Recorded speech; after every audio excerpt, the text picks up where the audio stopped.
Þú komið að síðari leiknum við Grikkina. Hvað svona,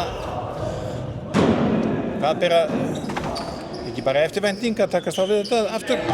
Jó, klálega. Við vorum að enda við að skoða fyrir leikinn og bara fullt af hlutum sem við getum gert betur, sem að bara hjá okkur sjálfum, sem að við viljum gera á morgun og þó svo við höfum gert þetta ágætlega þá þurfum við bara að gera það aftur á morgun og það ekkert gefins og erum bara spenntir að spila framan vonandi fulla höll, þannig að það verður bara gaman.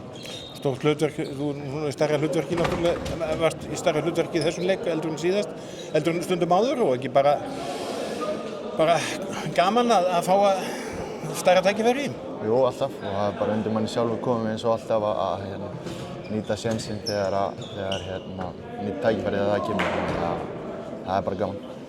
Höllin á morgunum vonandi fullt hús og góð stemning? Já, það bara eins og segi, það toppar það ekkert.